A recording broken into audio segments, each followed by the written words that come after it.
And is this an ongoing episodic podcast you have going on? Well, I interview anyone who has some kind of insight on a perspective of what we can do to help young men and just men in general thrive in our culture. There are Good. ways in which we neglect certain forms of male suffering, and I think that's probably one of the reasons, perhaps why suicide isn't more of a high-profile issue, is because when you look at the data, it's mostly men taking their lives. Yeah. And I think there's some level of discomfort, both among men and women, with the suffering male. We don't quite know what to do with that, whereas the suffering woman, men in particular, are typically eager to jump in and help and do what they can to alleviate that suffering. Yeah, that's true. But there are far more, 3 or 4 times more women that attempt suicide, but men have a more lethal means to do it. And when they attempt it, they're usually, I don't want to say successful, but they usually carry it through and accomplish a suicide. Women, they try various things. They may have 4, 5, 6 attempts and never really, actually commit suicide. So that's the disparity. Far more women attempt it. Men, they do it and they're done. Yeah, we're more methodical. We think it out.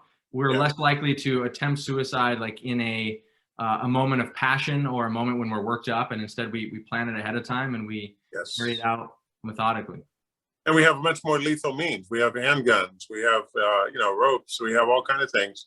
Women, they rely on sleeping pills or medication overdoses, those kind of things that aren't reversible when you go to a hospital if you go fast enough. If you get in time, they can save your life. So, but anyway, so let's dive into it. This be great. Okay, thanks. All right. So that first topic is about men getting help with mental illness. So I know that you suffered some very difficult life circumstances in recent years, and you went through a year-long period of depression. I understand during that time you thought about ending your own life. So I've heard you talk about how men in particular need encouragement that it's okay to be vulnerable, it's okay to show weakness, and especially it's okay to ask for help when we're struggling with our feelings. So men are known to be less proactive at seeking out treatment for mental illness. Why are we this way? Well, I think it's the way a lot of us are raised as little boys. We're told constantly, little boys don't cry, that we shouldn't whine and complain, go outside and play, those kind of things. So we don't get that nurturing aspect of when we're feeling bad, when we want to cry, who's going to take us in their arms and hold us? Most people just say, hey, you're a boy, don't cry, suck it up, be tough, and boys don't cry. And so we grow up with that kind of thing, that mindset. And I think it's even worse for athletes, competitive athletes. We really put this shield up of invincibility and vulnerability. Nothing can hurt us. We'll never let you know if I'm hurting or if I'm sick, or I'm going to compete, I'm going to play, I'm not going to cry, not going to complain. So that's kind of the men's makeup. And maybe it goes back to our old caveman days where we were just relied upon to, be the provider, the protector, going out there fighting the big bears and saber-toothed tigers and things, protecting the family, and not really crying about it, just going and doing it. And therefore, to this day, this is still kind of the role that we play instinctively. My whole thing is trying to get men to say it's okay to feel bad or to cry or to ask for help.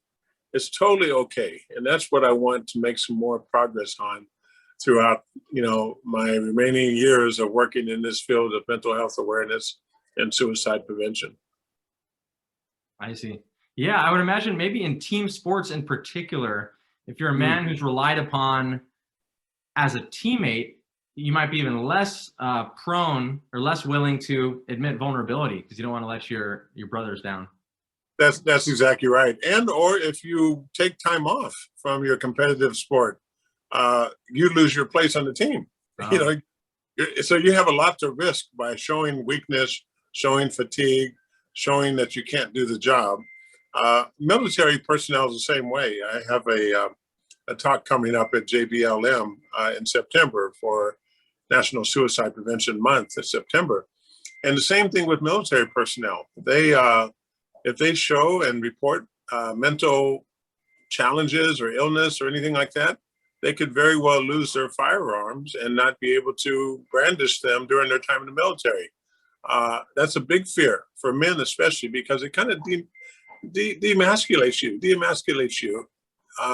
You're no longer able to compete at the same level as the other guys are. You're at this other level, and that's a hard thing for a man's ego to take. Wow, that hadn't occurred to me. In the military, if you demonstrate mental illness, they're likely to say, I'm sorry, but we can't rely on you to deploy and to be part of this mission because we have to just send people that we know are 100%. That's right. Or even train with firearms. They would take those firearms away. They wouldn't allow you to participate in those trainings. So, you're relying to some desk duty job, which isn't what most of the guys enlist in the military for. That's the last thing that they want to report back, that they didn't go into combat. They didn't, go all out with the rest of the guys. They stayed back at the base doing a desk job. And that's not what most guys want to report back home.